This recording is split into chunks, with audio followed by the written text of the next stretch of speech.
Ang ating Earth ay umiikot sa isang bituin na ating tinatawag na araw. Sa laki nito ay kayang magkasya ang 1.3 milyong Earth sa loob nito. Tila ba napakalaki ng ating haring araw? Nakagugulat na ang malaking bola ng apoy na ito na siya rin nagbibigay buhay sa atin ay tila ba tuldok lamang kung ikukumpara sa mga bituing natagpuan ng mga sayantipiko. Samahan niyo ako at ating tuklasin. Inihahandog ko ang 10 pinakamalaking bituin na nadiskubre sa kalawakan. Number 10, ang bituing Sirius. Ang pinakamaliwanag na bituin na tatanaw saan mang sulok ng mundo na ang edad ay tinatayang 2 hanggang 300 milyong taon ay nasa layong 8.6 na light years lamang o kung gaano kabilis ang liwanag ay kayang maglakbay sa kalawakan ng isang taon. Ang Sirius ay 2 beses na mas malaki sa ating haring araw at 25% mas maliwanag. Ang temperatura sa bituing ito ay aabot sa 9,940 Celsius. Number 9, ang bituin ng Pollux. Ang kulay kahel na bituing ito ay matatagpuan 34 na light years ang layo mula sa ating Earth, 9 beses na mas malaki kaysa sa ating haring araw at sa lawak na 5,560 kilometro. Ang bituin ng Pollux ay ang pinakamaliwanag na bituin sa konstelasyon ng Gemini. Ang temperatura sa bituing ito ay aabot sa 4,865 degrees Celsius. Number 8, Arcturus. Ang pulang higanting bituin na ito ay matatagpuan sa konstelasyon ng Botes o ang Tagapastol at ika-4 na pinakamaliwanag na bituin na ating matatanaw sa gabi, sumunod sa bituing Sirius, Canopus at Alpha Centauri. Ang distansya nito mula sa ating mundo ay 36.8 light years, 25 beses na mas malaki kaysa sa ating haring araw. Ang bituing ito ay may lawak na 17,870,000 kilometro at tinatayang maedad na 7.1 bilyon. Ang Arcturus ay nagsimula ng pumanaw at sa oras na maubos ang helium ng bituing ito ay sasabog at magiging isang uri ng patay na bituin na tinatawag na mga scientificong white dwarf. Number 7, ang bituing Aldebaran. Ang bituing ito ay isang higanting kulay kahel o orange na bituin na matatagpuan sa layong 65 light years sa konstelasyon ng Taurus. Ang Aldebaran ay 44 na beses na mas malaki kung ikukumpara sa ating araw, sa lawak na 30,740,425 beses na mas maliwanag pa kaysa sa ating haring araw.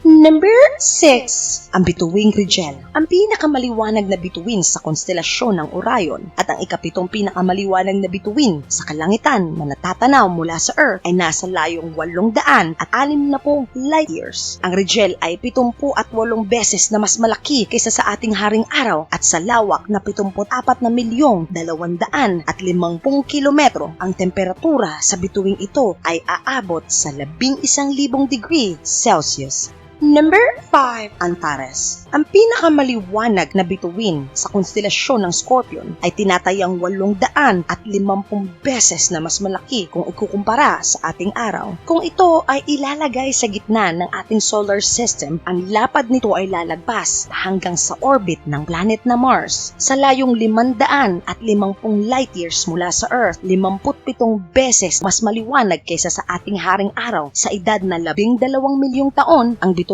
Antares ay nalalapit na ang katapusan. Tinatayang sa loob ng ilang milyong taon, ito ay sasabog. Ang pangyayaring ito ay tinatawag ng mga sayantipikong supernova. Ito ay nagaganap lang sa mga malahiganting bituin na gaya ng Antares. Tinatayang ang temperatura sa bituing ito ay aabot ng 18,500 degrees Celsius.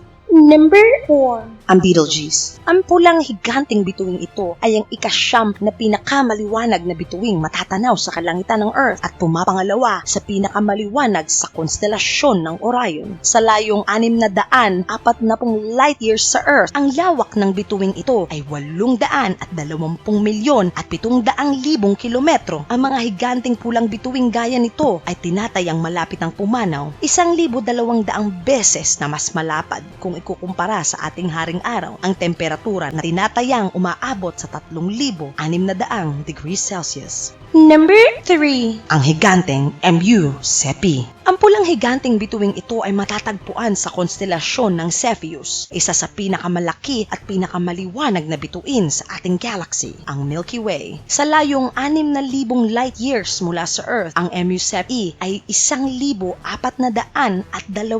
beses na mas malapad kung ikukumpara sa ating araw at may temperaturang aabot sa 3,670 Celsius. Ang higanteng bituing ito ay nasa dulo na rin ng kanyang buhay. Ang katapusan ng bituing ito ay tinatawag na supernova, 38,000 beses na mas maliwanag ang bituing ito kung ikukumpara sa ating haring araw. Number 2. VV-SEP-E. Matatagpuan sa konstelasyon pa rin ng Cepheus sa layong 4,700 light years mula sa ating Earth. Kilala din ang VV-SEP-E sa pangalang HD 208816. Ang temperatura sa bituing ito ay aabot sa 3,600 degrees Celsius. Ang higanteng pulang bituing ito ay tinatayang 1,100 beses na mas malapad o mas malawak kaysa sa ating haring araw. Number 1. Ang VY, Canis Majoris. Ang pulang napakalaking bituing ito ay matatagpuan sa konstelasyon ng Canis Major. Ang bituing ito ay ang kasalukuyang pinakamalaki at pinakamaliwanag na bituing natuklasan sa kasalukuyan. 1,540 beses na mas malaki kaysa sa ating haring araw, 270,000 beses na mas maliwanag kung ikukumpara sa ating haring araw. Kung ang VY Majoris ang ipapalit sa pwesto ng ating haring araw, sa laki nito ay lalagpas ito sa planetang Saturn. Ang layo ng bituing ito mula sa ating Earth ay 4,700. Nakamamangha kung gaano kalaki ang mga bagay na natutuklasan ng mga sayentipiko sa ating kalawakan. Nakagagalak isipin na ang puong may kapal ay talaga namang napakarunong. Yan ang 10 pinakamalaking bituing na nadiskubre sa ating kalawakan. Maraming salamat sa inyong pakikinig. Huwag kalimutang mag-like, mag-share at mag-subscribe. I-click na rin ang kampana sa gilid ng subscribe button para hindi mahuli sa mga susunod pang mga video. Maraming salamat at peace out!